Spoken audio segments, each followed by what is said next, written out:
नमस्कार। Chanakya IAS academy के daily current affair session में आपका स्वागत है। आज है 4 अक्टूबर और 4 अक्टूबर से जितने भी महत्वपूर्ण प्रश्न बनते हैं हम उन पर चर्चा करेंगे। हमारा आज का पहला प्रश्न है, हाल ही में दिव्यांगजनों के लिए देश के पहले हाईटेक खेल प्रशिक्षण केंद्र का उद्घाटन कहाँ किया गया है?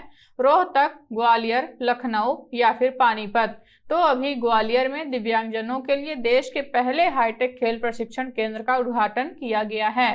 महात्मा गांधी के जन्मदिन के अवसर पर प्रधानमंत्री नरेंद्र मोदी ने मध्य प्रदेश के ग्वालियर में दिव्यांगजनों के लिए देश के पहले उच्च तकनीक खेल प्रशिक्षण केंद्र का उद्घाटन किया, जिसका नाम पूर्व प्रधानमंत्री श्री अटल बिहारी वाजपेयी के नाम पर रखा गया है।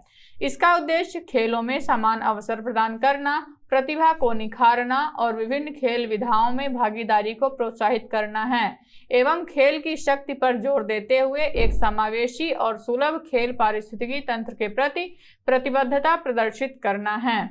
हमारा अगला प्रश्न देखेंगे, हाल ही में कौन वैश्विक भारतीय पुरस्कार पाने वाली पहली महिला बनी है? सुधा मूर्ति, शोभा डे, ऋचा चड्ढा या इनमें से कोई नहीं? तो अभी हाल ही में सुधा मूर्ति पहली महिला बन गई हैं जो ग्लोबल इंडियन अवार्ड पाने वाली महिला हैं। प्रसिद्ध लेखिका और परोपकारी सुधा मूर्ति कनाडा इंडिया फाउंडेशन द्वारा ग्लोबल इंडियन अवार्ड से सम्मानित होने वाली पहली महिला बनी हैं। $50,000 मूल्य का ग्लोबल इंडियन अवार्ड प्रतिवर्ष उन प्रमुख भारतीयों को दिया जाता है जिन्होंने अपने अपने क्षेत्र में उत्कृष्ट प्रदर्शन किया है। यह कनाडा के व्यापार और राजनीतिक क्षेत्र के हूजहू को एक साथ लाता है, जिससे यह कनाडा में साल दर साल सबसे हाई प्रोफाइल इंडो कनाडाई इवेंट बन जाता है। हमारा अगला प्रश्न देखेंगे, हाल ही में दक्षिण पूर्व एशिया का पहला हाई स्पीड रेलवे कहाँ लॉन्च किया गया है? मालदीव, म्यांमार, इंडोनेशिया या फिर श्रीलंका? तो अभी हाल ही में इंडोनेशिया में दक्षिण पूर्व एशिया का पहला हाई स्पीड रेलवे लॉन्च किया गया है। इंडोनेशिया के राष्ट्रपति जोको विडोडो ने दक्षिण पूर्व एशिया में पहले वुश हाई स्पीड रेलवे का उद्घाटन किया, जो चीन की सड़क अवसंरचना पहल के तहत एक प्रमुख परियोजना है। यह 4 सरकारी स्वामित्व वाली कंपनियों के इंडोनेशियाई संघ और चीन रेलवे इंटरनेशनल कंपनी लिमिटेड के बीच एक सहयोगी उद्यम है। उन्होंने 142 किलोमीटर रेलवे का समर्थन किया है।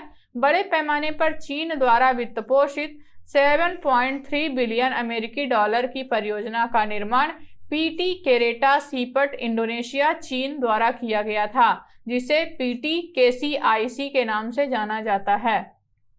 हमारा अगला प्रश्न देखेंगे, हाल ही में किसने 2023 के लिए कांतार ब्रांड शीर्ष 75 सबसे मूल्यवान भारतीय ब्रांड में अपना शीर्ष स्थान बरकरार रखा है?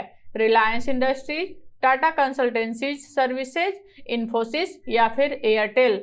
तो अभी हाल ही में आई रिपोर्ट के अनुसार टाटा कंसल्टेंसी अपने सबसे मूल्यवान ब्रांड को बरकरार रखा है। टाटा कंसल्टेंसी सर्विसेज ने 2023 के लिए कांतार ब्रांड शीर्ष 75 सबसे मूल्यवान भारतीय ब्रांड रिपोर्ट में अपना शीर्ष स्थान बरकरार रखा है। टाटा कंसल्टेंसी सर्विसेज की ब्रांड वैल्यू $43 अरब की है। भारत के शीर्ष 75 ब्रांडों का संयुक्त ब्रांड मूल्य $379 बिलियन का है।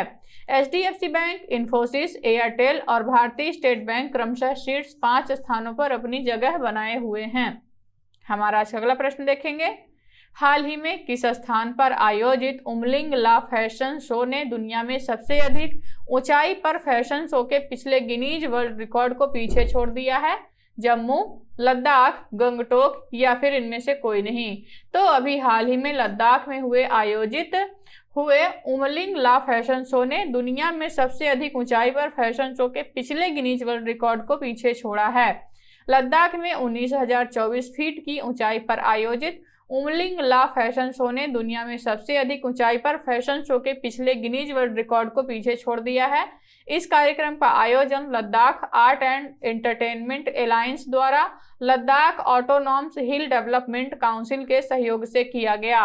इस फैशन शो में 16 देशों के मॉडल शामिल थे, जिनमें 2 लद्दाख के भी मॉडल शामिल थे। इस फैशन रन का प्राथमिक उद्देश्य लद्दाख की समृद्ध संस्कृति, पर्यटन और जीआई टैग पश्मीना को बढ़ावा देना है। हमारा आज अगला प्रश्न देखेंगे। हाल ही में स्वच्छ भारत मिशन चरण 2 के तहत किस राज्य ने 100% ODF प्लस कवरेज हासिल कर लिया है? उत्तर प्रदेश, राजस्थान, मध्य प्रदेश या फिर महाराष्ट्र। तो अभी हाल ही में उत्तर प्रदेश ने 100% ODF प्लस कवरेज को हासिल किया है। स्वच्छ भारत मिशन ग्रामीण चरण 2 के तहत उत्तर प्रदेश ने 100% ODF प्लस कवरेज हासिल कर लिया है। स्वच्छ भारत मिशन के दूसरे चरण के तहत उत्तर प्रदेश के सभी 95,767 गांवों में ODF प्लस का दर्जा हासिल किया है। ODF प्लस गांव वह हैं जिसने ठोस या तरल अपशिष्ट प्रबंधन प्रणालियों को लागू करने के साथ साथ अपनी खुले में शौच मुक्त स्थिति को बरकरार रखा है। पूरे भारत में 4.4 लाख गांवों ने खुद को ODF प्लस घोषित किया है। हमारा अगला प्रश्न देखेंगे। भारत और किस देश के बीच सुंदरबन में जलवायु संबंधी नुकसान और क्षति को संबोधित करने के लिए एक समझौते पर हस्ताक्षर किए गए हैं? श्रीलंका, बांग्लादेश, नेपाल या फिर भूटान। तो अभी हाल ही में भारत और बांग्लादेश के बीच सुंदरबन में जलवायु संबंधी नुकसान और क्षति को संबोधित करने के लिए एक समझौता ज्ञापन पर हस्ताक्षर किया गया है। दोनों देशों की यह आम सहमति वैश्विक मंच पर सुंदरबन की जलवायु चुनौतियों के बारे में जागरूकता बढ़ाने के लिए एक संयुक्त हितधारक पहल का आह्वान करती है। सुंदरबन बंगाल की खाड़ी में स्थित गंगा, ब्रह्मपुत्र और मेघना नदियों के संगम से बने डेल्टा में एक मैंग्रोव वन क्षेत्र है। हमारा अगला प्रश्न देखेंगे। हाल ही में किसके द्वारा दिल्ली में आगामी सर्दियों के मौसम में वायु प्रदूषण से निपटने के लिए 15 सूत्रीय शीतकालीन कार्य योजना पेश की गई है? अरविंद केजरीवाल, अमित शाह, राजनाथ सिंह या फिर इनमें से कोई नहीं। तो अभी हाल ही में दिल्ली के मुख्यमंत्री अरविंद केजरीवाल द्वारा आगामी सर्दियों के मौसम में वायु प्रदूषण से निपटने के लिए 15 सूत्रीय शीतकालीन कार्य योजना पेश की गई है। इस 15 सूत्रीय शीतकालीन कार्य योजना में दिल्ली में प्रदूषण से निपटने और वायु गुणवत्ता में सुधार के उपाय शामिल हैं।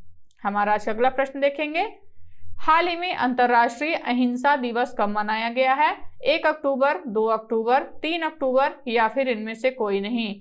तो हर वर्ष की भांति इस वर्ष भी 2 अक्टूबर को अंतर्राष्ट्रीय अहिंसा दिवस मनाया गया है।